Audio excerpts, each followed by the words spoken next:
Bird Box is now streaming on Netflix, and it's directed by Suzanne Bier and it stars Sandra Bullock. The film is set 5 years after an ominous unseen presence drives most of society to suicide, and we follow a mother and her 2 children as they make a desperate bid to reach safety. Now, this film completely flew under my radar. I didn't even watch a trailer before the film came out. In fact, I wasn't even going to watch it this past Friday until I knew that Heisserer, who wrote Arrival amongst many other things, wrote the screenplay for this film. This is a good movie. The first impression I got, and I know this will scare a lot of people away, was that this is a good version of The Happening. There's a mysterious force driving people insane to commit the most heinous of acts, killing themselves, killing other people. Society is crumbling to the ground. While in The Happening you don't really understand how people survive these attacks, Bird Box quickly explains and is logical about the way some people can avoid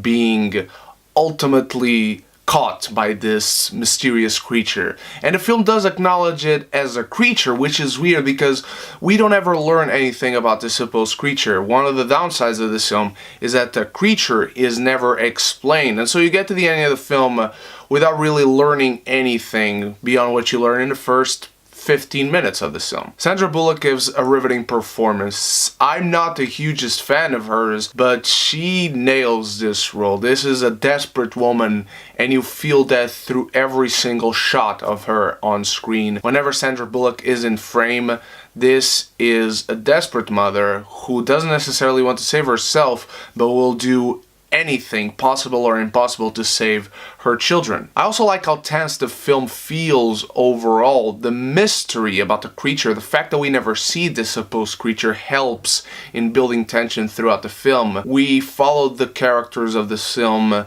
in the past as the creature starts attacking, and in the future where everything is desolate and Sandra Bullock is alone with her 2 children. And the fact that we never see anything does help in the tension. In the beginning we have several characters in a house trying to survive, trying to hide away from this creature, and in the future it's just Sandra Bullock and her 2 children. I think both timelines work to the benefit of building tension and of world building. And this is a film with very clear themes and very clear symbolism. Symbolism that can be sometimes very in your face. It does have a really strong beginning and an extremely good ending.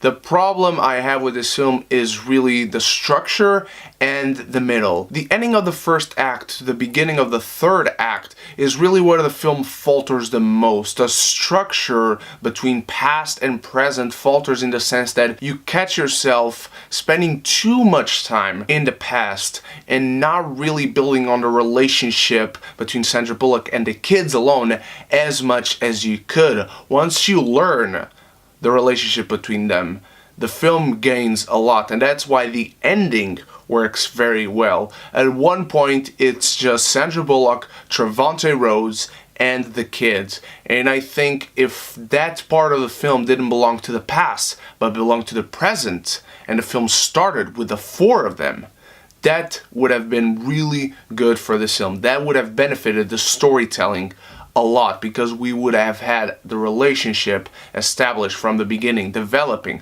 from the beginning. But we don't really get to see how the relationship between Sandra Bullock and the kids start until midway through the second act. And I think the fact that we spend so much time in the past with all these characters helps develop them a little bit too much, because you know what is going to happen to them.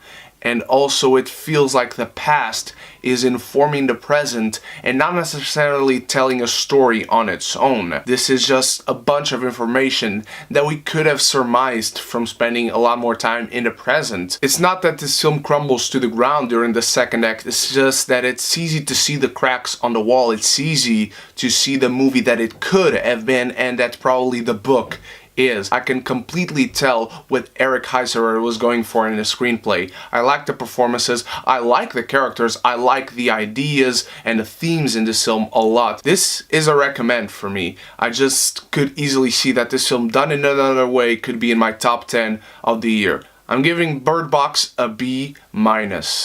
Guys, what did you think of Bird Box? Did you enjoy it? Did you not? Did you read the book? And does the book explain things a little bit more than the film? Thank you so much for watching. You guys are the best. Can't wait to see you in my special review for Christmas Eve tomorrow. Hope to see you there. So until then, stay beautiful and stay geeky. And if you haven't done so yet, click the subscribe button and click the bell so we can be geeky united.